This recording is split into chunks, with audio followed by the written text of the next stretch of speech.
Welcome back to The Price of Business. I am your host, Kevin Price, talking to you about you and your business. Do want to mention today's program brought to you in part by our friends at Efficient Wealth Management and Super Interns. Thanks so much for the great contributions they make to the program and being a part.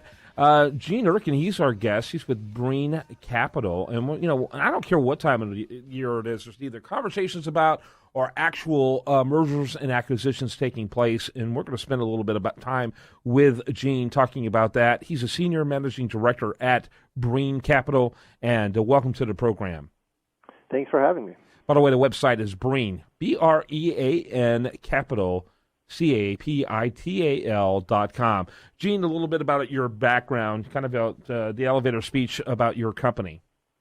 Yeah, so I've been an investment banker, so mergers and acquisitions, valuations, restructurings, those types of mandates throughout my professional career. And Breen Capital is what you would really consider an investment bank, where we do all of those things. So we've got a valuation group where we provide valuations for all types of scenarios and reasons. We do mergers and acquisitions, we do financings, restructurings, and then we also have analyst coverage. We have an equity desk, and we also have a debt trading desk as well. Mm-hmm. We have about 200 people in, I would say, about 7 offices around the U.S. Yeah, well, very good. And talk about the size range of the type of companies that you work with. Yeah, it's a great question. There's an old saying in mergers and acquisitions on the banking side that there's no small deals, just small fees. But that being said, for us, it's really, working and trying to help companies, somewhere in the middle market. Obviously, middle market is defined different ways. So for us, it's usually companies with either a market cap, if they're public, or an enterprise value, if they're private, of about 50 million to about 3 or 4 billion. Obviously, we work with companies larger, and we work with companies smaller, depending on whether we think whatever we're trying to do for them, or said another way, whatever they're asking us to try and do for them, we feel can get done.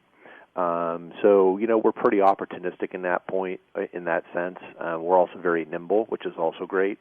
So it allows us to kind of work up and down the spectrum of deal size, but I would say that that's probably our sweet spot. Mm-hmm, mm-hmm.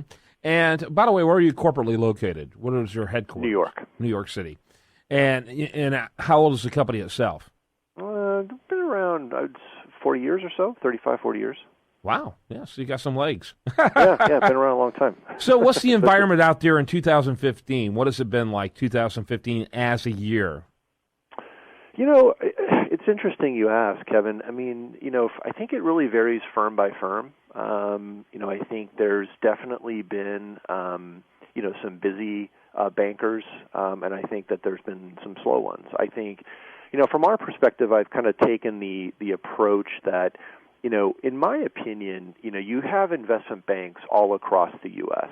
There's investment banks based in New York, Texas, or Dallas, Los Angeles, San Francisco.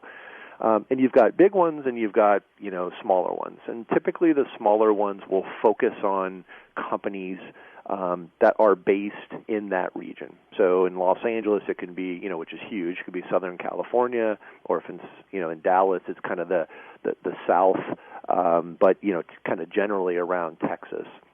Are there any particular verticals that you guys gravitate towards? Say that again? Any verticals or industries you guys gravitate towards? Yeah, we really kind of cover all the industries. So, industrials to financial institutions to healthcare to telecom, media, technology. So we cover all the big heavy buckets, but we try to focus on both public and private companies, really kind of in that middle market range. And for us, geography is a non-issue. So, I think that's served us well and has allowed us to remain really busy and have a lot of irons in the fire on the deal side. So we've been very fortunate in that sense. Mm-hmm. Sounds good. What about your outlook for 2016? I think it looks good. For me, I don't really sort of buy into that, the world is falling apart or, I definitely think that there's concerns, through various aspects of finance and the markets, but I really don't see that one catalyst that's going to, cause the sky to fall. And I think usually when you see those types of catastrophic events, there must be some kind of catalyst that drives that, and I don't really see it. So, for me, I think it's going to be a great year. I think there's going to be more capitulation amongst business owners to, take a look at, doing something with their business, whether that's a sale or, a dividend recap of some kind or a financing. Valuations remain pretty darn high, so it's a good time to, dip your toe in the water and see what kind of deal or price your particular company may fetch. Yeah, makes sense to me.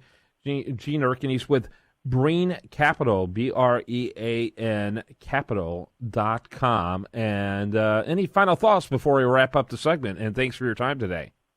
Yeah, no, it's my pleasure. I mean, I think there's a lot going on in the industry, especially on the M&A side. Maybe at some point we can talk a little bit more about, like, for example, Square's recent IPO and what that does with valuations, and especially technology companies going public. But I think there's a lot of really interesting sort of underlying stories in a lot of different segments, whether that's, tax inversions and people, making acquisitions of foreign companies and moving their operations offshore to reduce their tax burden, or, valuations on the tech side. But it's certainly an interesting time for us and for the market, but we continue to really sort of be both an advisor and a consultant, and really try to help companies and provide assistance for whatever they do need. And we continue to work hard, and it's a good time to be an investment banker, at least right now. Yeah, it seemed like there was a time with Sarbanes-Oxley that people were staying away and even leaving their, publicly owned status and buying themselves out to go private. What's the attitude right now in that respect? Yeah, I mean, look, it's a good question. It's certainly more expensive to be a public company, but I think where there is downsides in the expense and some of the things you mentioned with Sarbanes-Oxley.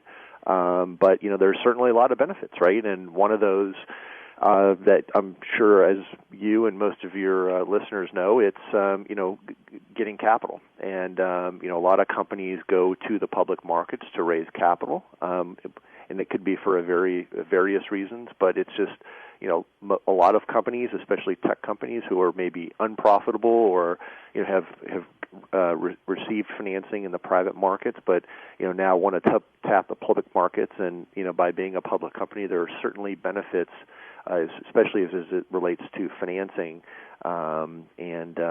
I think a lot of people will continue to incur that burden of that Sarbanes-Oxley may or may not create for them to access the capital markets. Gene Urcan, he again is with Brean Capital, BREAN Capital.com. Thanks for being with us.